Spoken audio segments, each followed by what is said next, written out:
There's no bad seats in the house. Come sit anywhere. Anywhere works, except for behind the servers.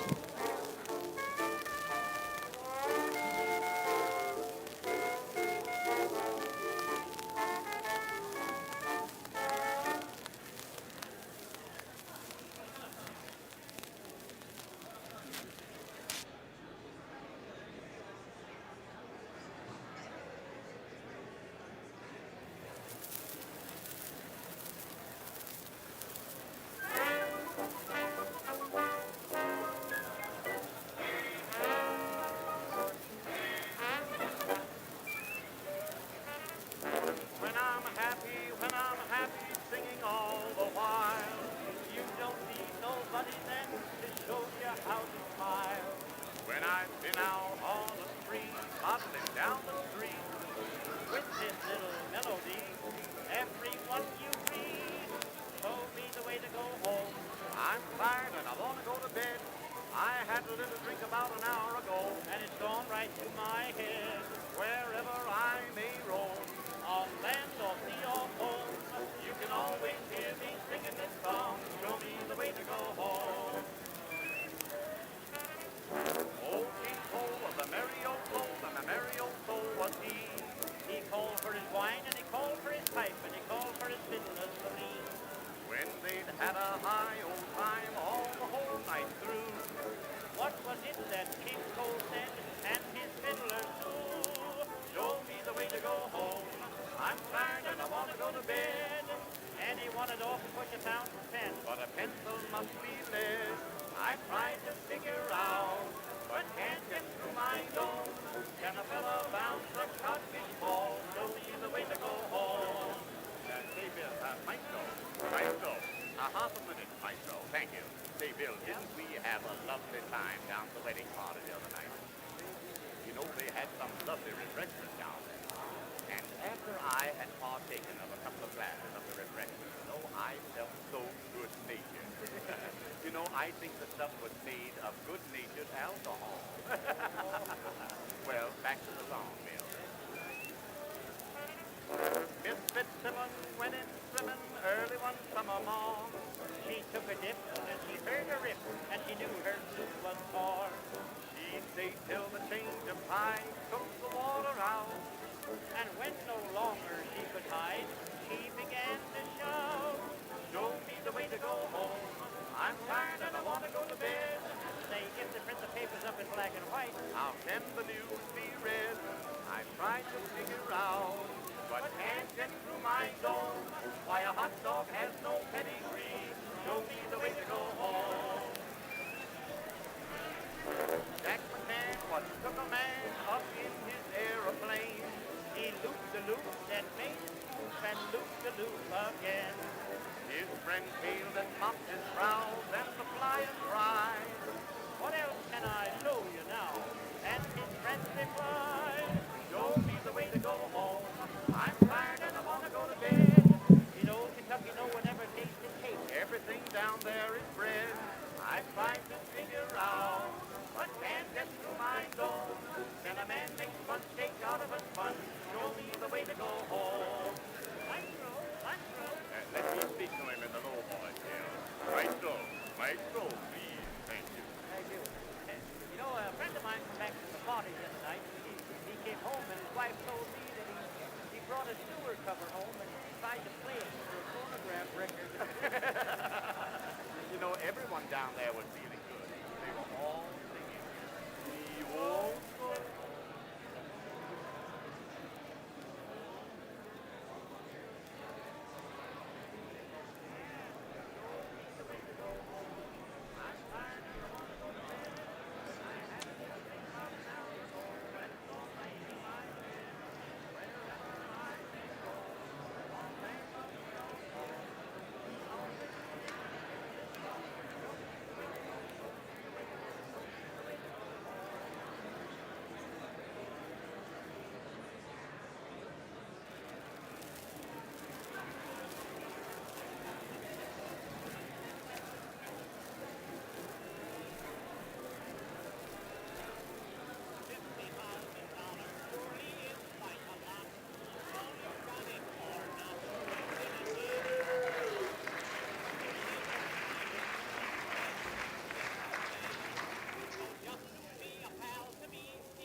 coming down the street? Who's that looking so petite? Who's that coming down to meet me here? Who's that, you know who I mean? Sweetest who you've ever seen. I could tell her miles away from here.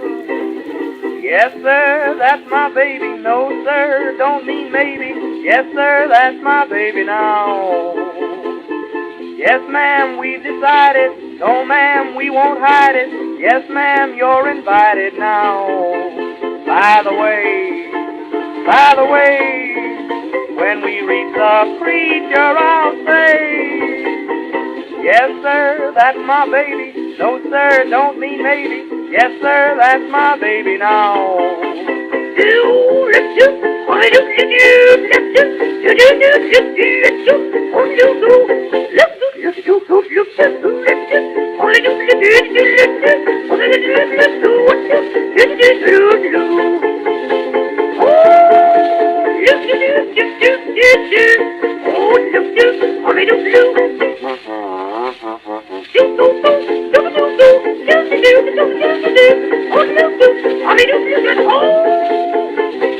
Who's the who I rave about? Who do I feel blue about? In the winter, summer, spring, and fall. What was I just gonna say? I forgot, but anyway, here's the most important thing of all.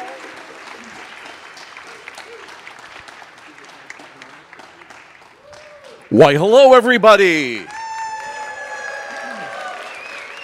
Wow, everybody's here. So we really screwed up. We made that basement party friggin' awesome. I'm glad we figured out a way to scare you all up here. Luckily, it'll be there later. Okay, also, and this is unusual, usually people can pick me out of the crowd because I, try to make myself a little special, but not tonight. I'm chopped liver. Everybody looks so amazing tonight. You got the memo. It's beautiful that all of you took that effort, and it's really wonderful. And I can always depend on San Francisco to cosplay poverty. Anyway, so we are having a wonderful night of celebration because we're going to talk about public domain, which is always a place for joy. We had a 20-year drought, and now we're out of it, and this is wonderful. And every January 1st is like a second Christmas for us, a second holiday of here's what's available for us to do. And of course, people will say that in more detail tonight. I just have to ask, how many people, this is your first time at the Internet Archive? The building. You are currently located in the Great Room, which is a great room. Right behind you, you can see a few petabytes of servers serving to people right now in real time to the Internet Archive. So if you were looking for us on the web, you might have been in here before. You just didn't know it.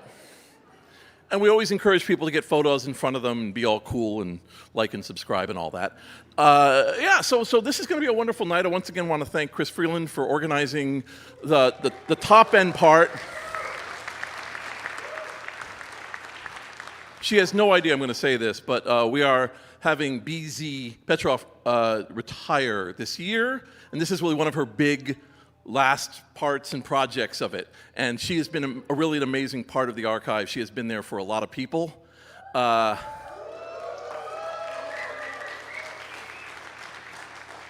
years ago, I had a heart attack in Australia, and I called work to go, hey, I'm having a heart attack, I can't make it in. And BZ said, here's the company credit card, figure it out. And so I could concentrate on healing. I had to pay it back. But I want to shout that out because that was really amazing. And BZ has been involved in so many of the projects and work and everything else over the years. And will be gone by the time the October event happens. And who knows what's going to happen in the world by October. But tonight we're going to celebrate public domain. Anyway, so this is a redone church with these servers. And I just want to quickly answer, what's with the creepy little people? If you work at the Internet Archive for 3 years, we make a little statue of you. We do not have stock options. And there are some wonderful people who have passed through, as you can see, hundreds, or it feels like hundreds. Is it over 200 now? It feels like it is. It's nearly 200 people who are playing a part or have played a part, gone away, played another part, come away, come back, played a part. We've seen that happen a few times. And it's an indication that we're a little stranger for a top site. So Anyway, in a world of all the other websites you can think of, try to be an internet archive. All right, so let's get things started right now. The first person who will be coming to speak is Kathy Ream, our artist in residence. Oh, Brewster. Oh, that guy. All right, so there's a co-founder, a founder, a man, a librarian. His name is Brewster Kahle, and maybe you've heard of him, and he is right here. Come on up. This is not Kathy Ream. This is Brewster Kahle.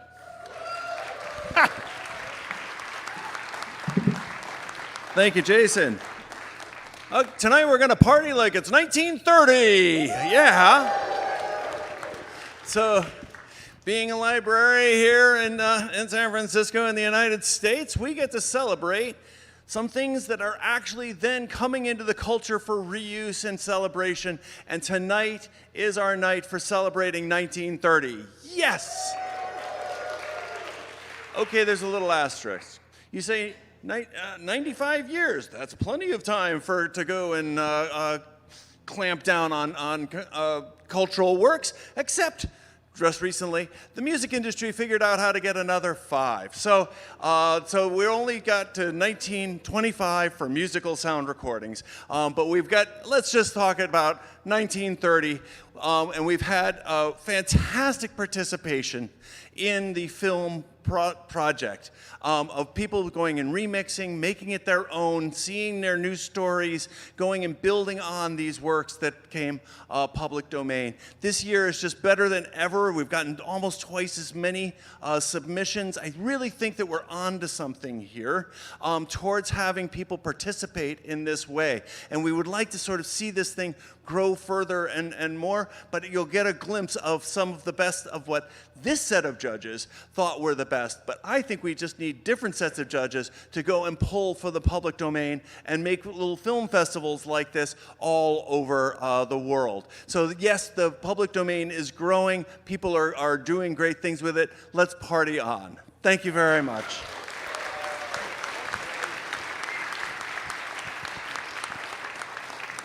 I thought they were going to take away my microphone after that gaffe. Anyway, all right, so let me introduce the next person on our roster, and that is Kathy Ream, who is our artist in residence currently. We have artists in residence here, and has a project called The Seer, and we'll introduce you to it. Come on up, Kathy. Cindy. I'll be downstairs finding a replacement. Jesus.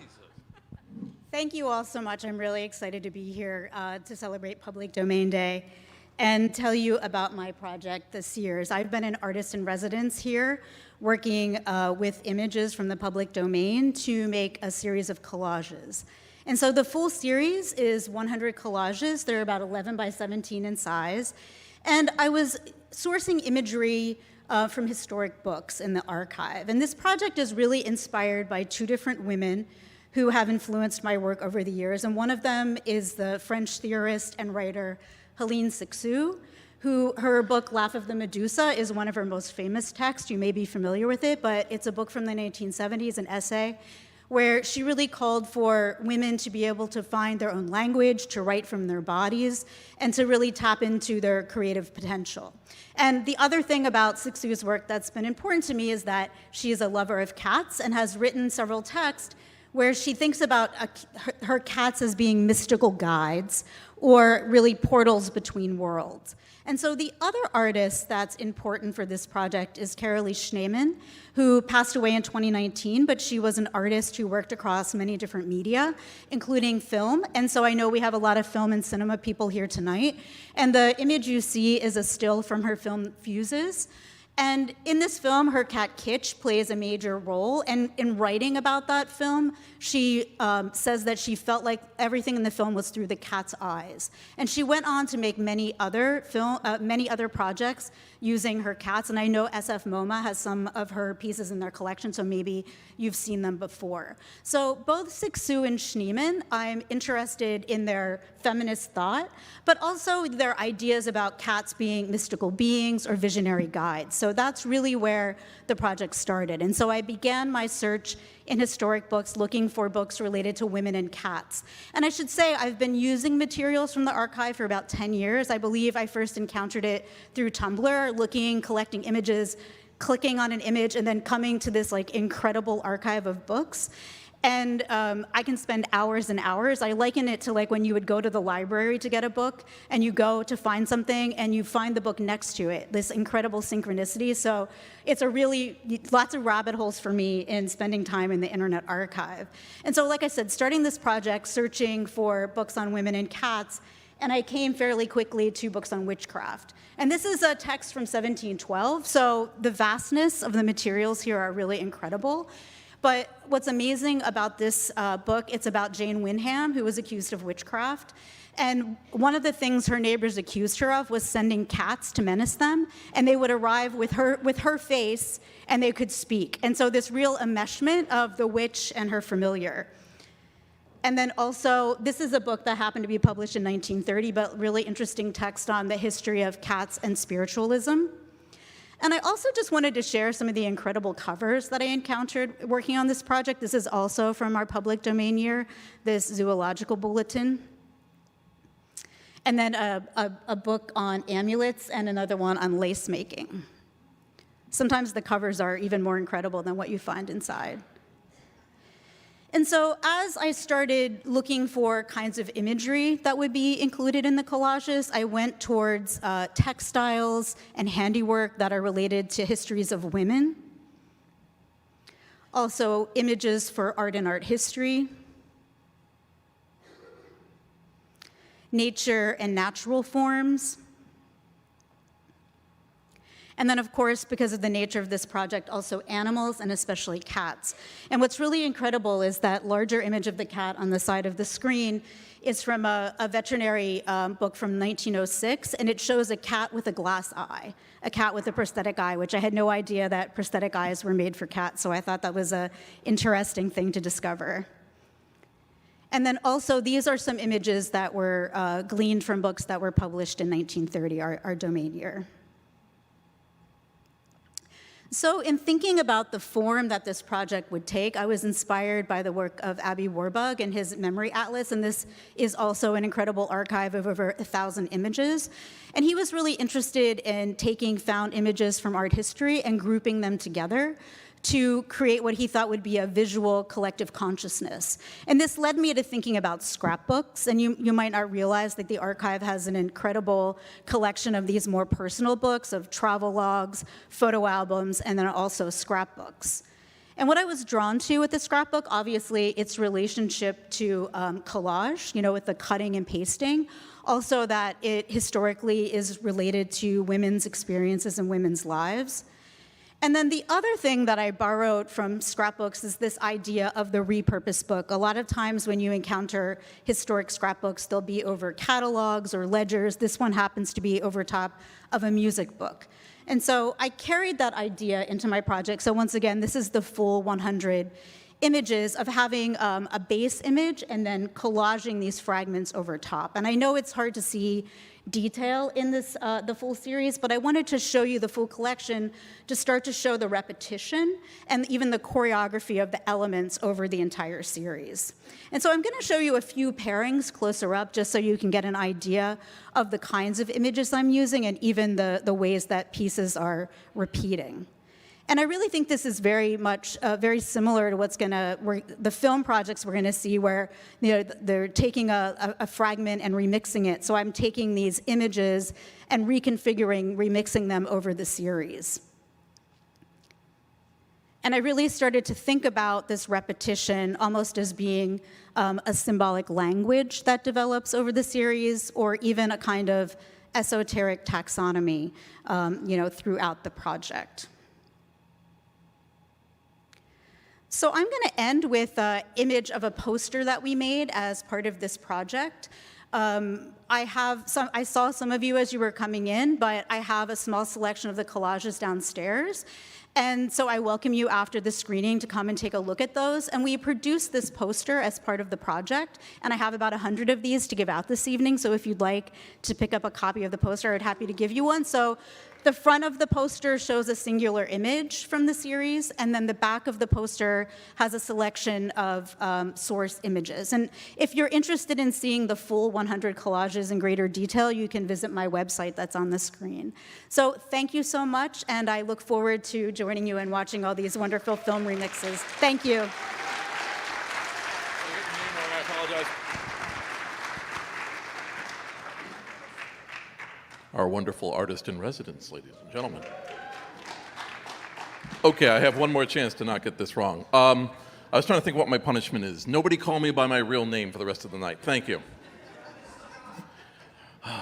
Anyway, so it's time for our big event, our screening, our beautiful screening of public domain contest winners and honorees and everyone else. This was a case where we opened up this contest to the world using public domain footage, and people came through. It turns out, for some reason, under a high amount of stress, people get very creative. And so we're going to see that right now. We're going to see that right now. And to introduce us, the masters of the Wayback Machine are very proud to have used our latest technology, and we will be bringing you the one and only Norma Shearer, star of the 1930 hit, The Divorcee.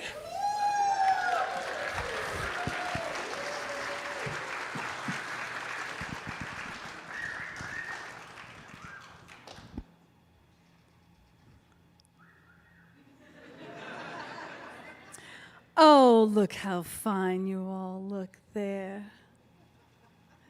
Where's Mark Graham? Mark Graham, where are you? Thank you so much for reversing the Wayback Machine and bringing me here. And thanks for laying off the silver just a little bit. I love the Internet Archive, especially for what it does for people like me in the past, being able to touch people like you in the future. It's really the cat meow. In fact, it's palimpsestic, you know, retro futuro. Now, well, I'm here to play the president of the jury. Her name is Katie Kavanaugh.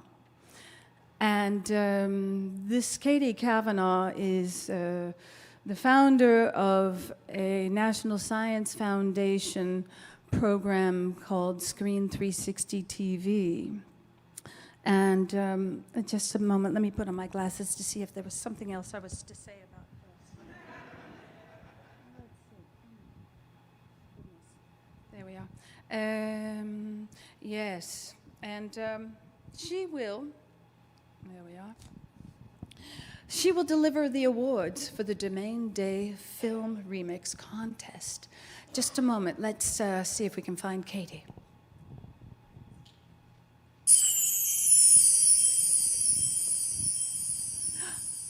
Oh, thank you, Norma. Wait, Norma. Oh, you've forgotten your glasses. They're useful. 2.5, thank you. I am Katie Kavanaugh, and along with my esteemed fellow judges, Amber McKinney, Peter Stein, Rick Prelinger, and Brewster Kahle, I had the pleasure of deciding the winners of this competition. The films were judged on aesthetic, soundtrack, and overall appeal. With the computational magic from Sterling Dudley, a team of 17 reviewers who narrowed the upwards of 270 entries to 23, which the jury of industry professionals judged for 3 cash prizes. Let me first give you a little trivia. There were 11 movie titles featuring dreams, 2 of which are titled I'll See You in Your Dreams. There were 5 movie titles played on the All Quiet on the Western Front theme, including All Quiet on the Frontal Lobe, Beyond Quiet, Nothing Quiet on the Western Front, and All Quiet on the Western Front because everyone has deserted and they're doing something else instead.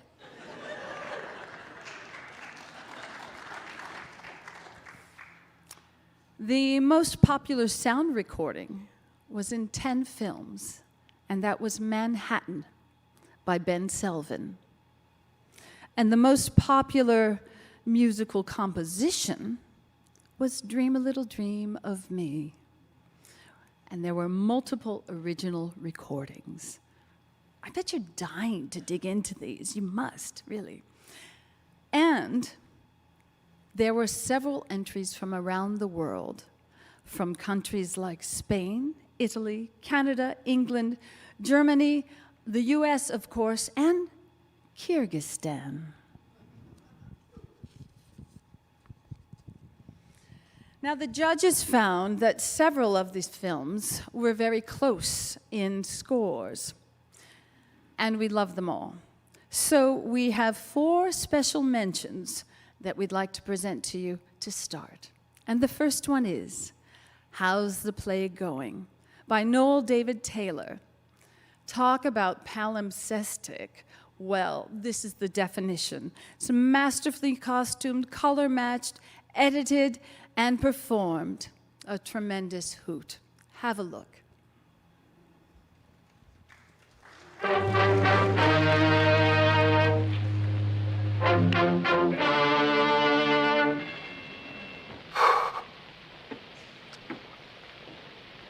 Good evening, officer. Oh, no, I'm not. What? Do you know who that woman is?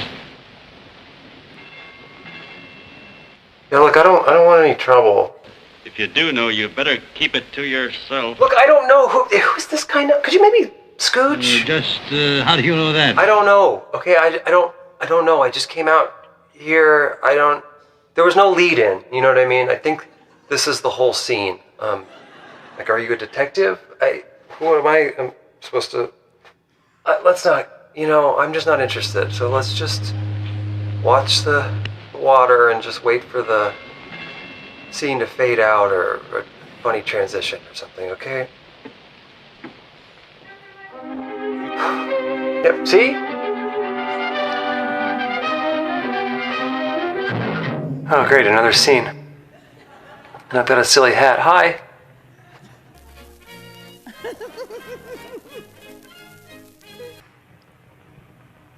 I like your table. It's very good of you to have come. Oh, I didn't really. I can go. Don't let's talk about it. Yeah, that's great. Let's don't. Yeah.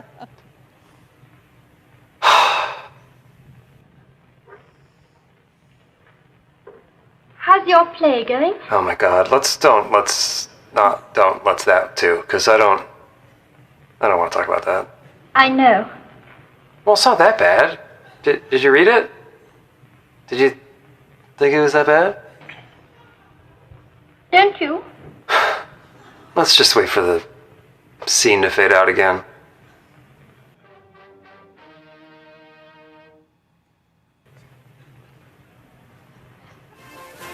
Oh, look. Oh, it's this.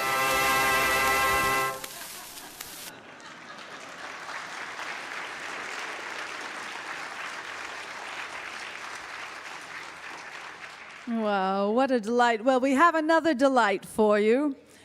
Dream a Little Dream Reimagined by Talissa Mehringer aus Deutschland from Germany.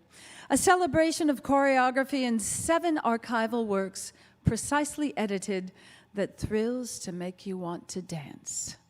Don't stay in your seats if you don't want to.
All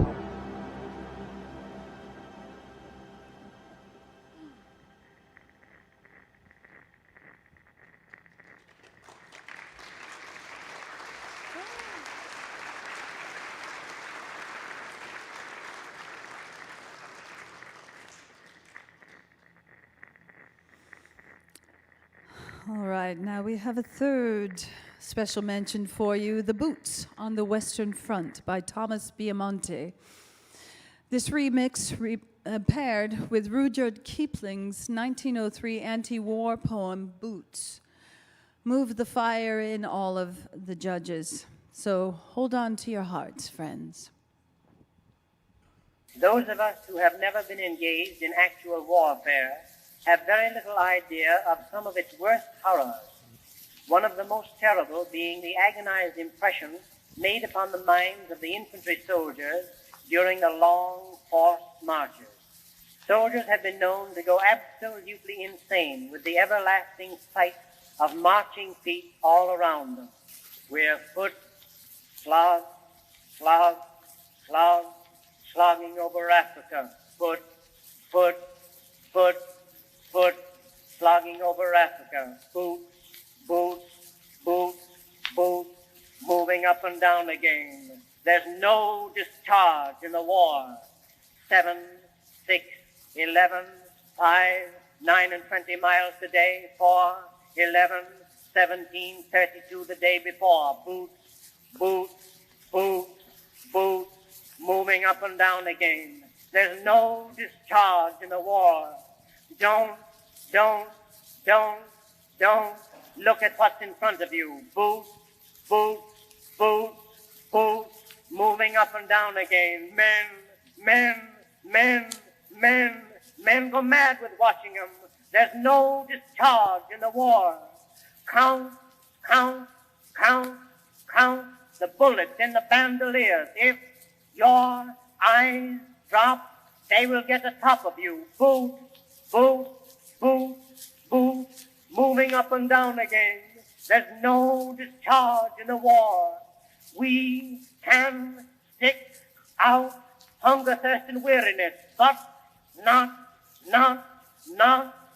the chronic sight of them. Boots, boots, boots, boots, moving up and down again. There's no discharge in the war.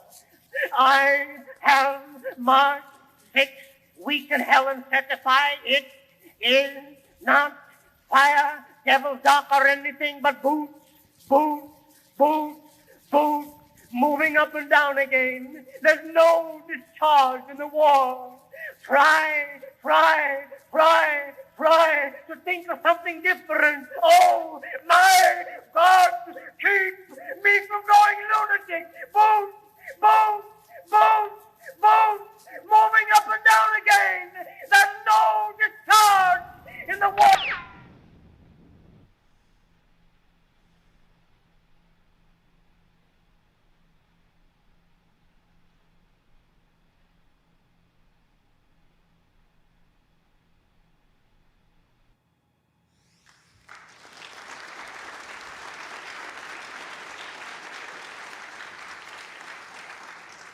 Okay, take a breath. We'll bring you back from reality to irreality with the reality engineer from Konstantin of Kyrgyzstan. He gave us one name. Konstantin concocted a fabulous cocktail of good intentions gone awry. 3 parts Metropolis, 2 parts absurdist French ballet, Le Cochon Danseur, the dancing pig, and stirred with Rimsky-Korsakov. Enjoy it.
Now, those were just the special mentions. We'll move on now to the prize winners. The third prize winner, and winner of $500, is Farina and the Perpetual Shine Machine by Ralphie Wilson.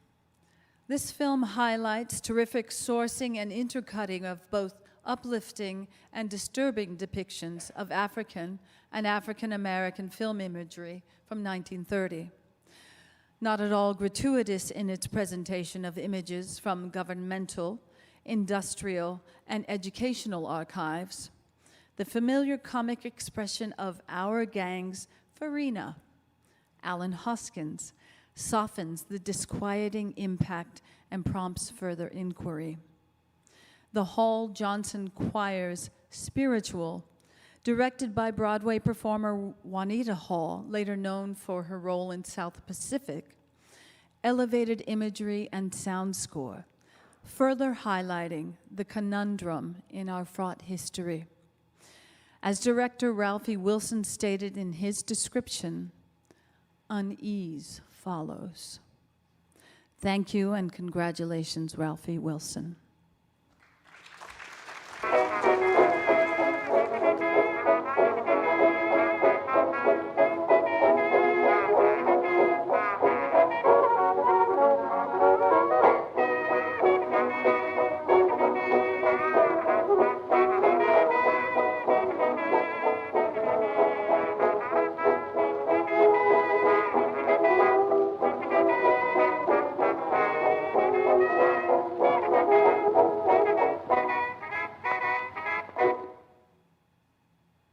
One of our greatest contributions to the world of music is the spiritual, recognized the world over as a fine example of the folk music of America. This choir, directed by Juanita Hall, presents our traditional music in all its beauty.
Yeah, sit with that a bit. The second prize and winner of $1,000 goes to Battle Lines by Jen Zhao, Aaron Sharp, and music rearranged by Max Berlin. This is a neatly made little film that used 22 archival works and doesn't quite escape the burden of telling the story of the feud between painters Mondrian and van Doesburg. It's a perfectly pitched, tongue-in-cheek, short mockumentary tracking their feud over the diagonal line. Masterful editing of inspired sources include Composition 2 in red, blue, and yellow by Mondrian, 1930, and Jean Cocteau's Le Sang d'un Poète, The Blood of a Poet, with costumes by Coco Chanel. Its deft narration winks at parody, yet unfolds the story in a memorable cadence to its tender end and sends viewers to research further. Congratulations to Jen Zhao, Aaron Sharp, and Max Berlin, who are in the crowd, and you will meet them afterwards.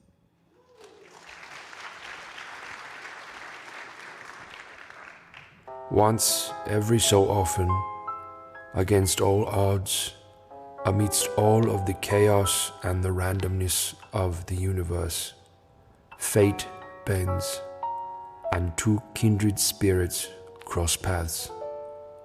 This is the true story of one such pairing. Two painters, two friends, Piet Mondrian and Theo van Doesburg. They meet in the Netherlands in 1915, and together they create De Stil, a bold art movement which strips everything down to its most thrilling form: horizontal and vertical lines and primary colors. But van Doesburg has an idea, a radical idea, that he believes will push the boundaries of art itself. The diagonal line. To Mondrian, it is the ultimate betrayal, an ethical breach. The two never speak again, but their paintings stay in constant conversation.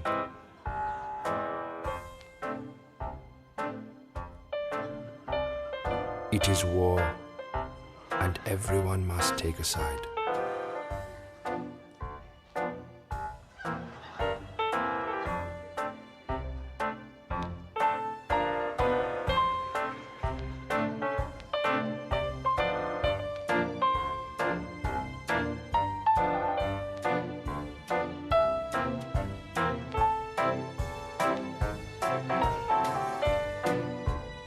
It is order versus chaos, freedom versus tyranny. But in 1931, it all ends. Theo van Doesburg dies of a heart attack. It is Mondrian who has the last word.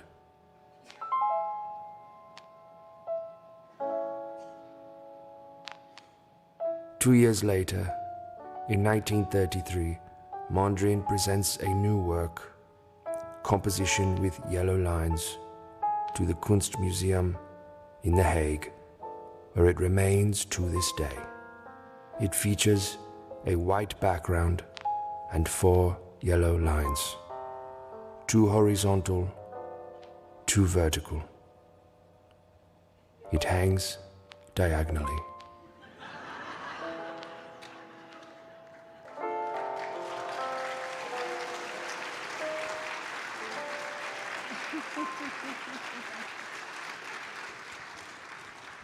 Please welcome to the stage Jen Zhao, Aaron Sharp, and Max Berlin. Where are you? Come up here.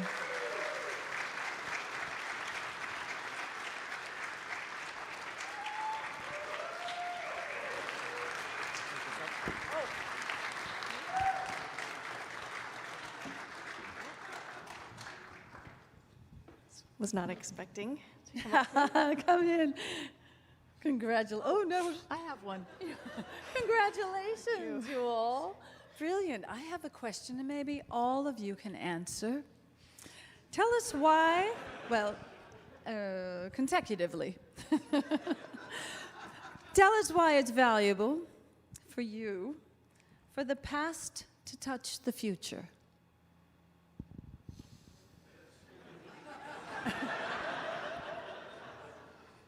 Gosh. It's a great question. Interesting. It's a thinker.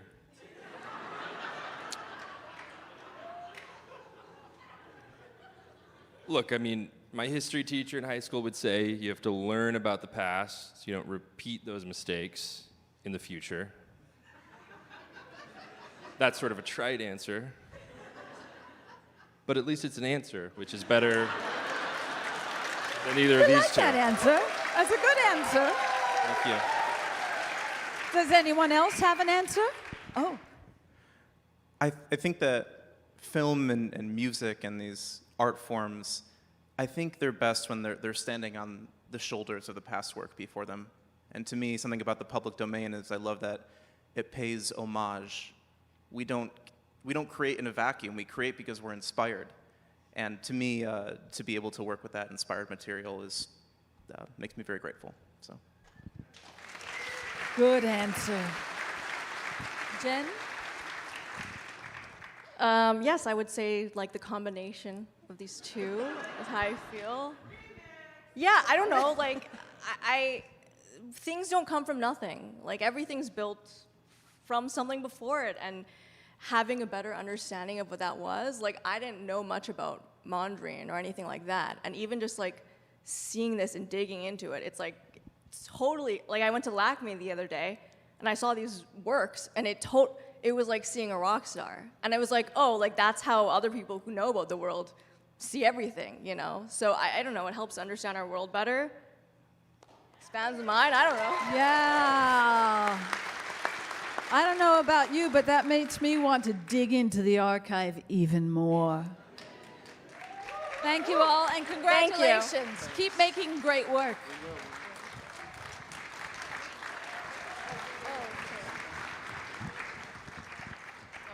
Oh, here we are.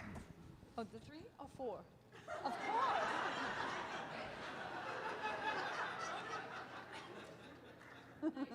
Thank you. Thank you so much. Thank you so much. And finally, the first prize winner and winner of $1,500 goes to Rhapsody Reimagined by Andrea Hale. Andrea Hale's sharp description, quote, treating image as modular rather than linear. The film foregrounds, I love using foreground as a verb. The film foregrounds systems of synchronization, reproduction, and spectacle, end quote. Signaled to the judges that we were in for a big surprise. The stripped-down remix of Gershwin's Rhapsody in Blue lifted us gently into a 1930s office scene in Deco's sherbet colors that deconstructed and rebuilt through a mind-blowing kaleidoscope of dancers, musicians, and other images from John Murray Anderson's The King of Jazz. Finally landing us back on Paul Whiteman's Moon, a fabulous fun use of archival footage. We all agreed it was an aesthetic triumph. Congratulations, Andrea Hale. And she's out there in the ether. Congratulations, Andrea Hale. Pardon me. Congratulations, Andrea Hale. Let's watch it.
Wasn't that just spectacular? If Norma's still here, I want to get a ride back with her to 1930. That was such fun. Well, that concludes our film presentation. And I'd like to thank the awards team, Chris Freeland, Sterling Dudley, and Maurice Molyneux, and the archive team, especially Brewster. Come on up here. Brewster Kahle. Thank you, Katie Kavanaugh. And thank you very much for coming. This is the end of the film show, but we're still partying on in 1930 downstairs when the Twinkie was invented. Yes, the Snickers bar and Zagnuts. And so please go down. There's signature drink. Party like it's 1930. Thank you very much. Have a great night.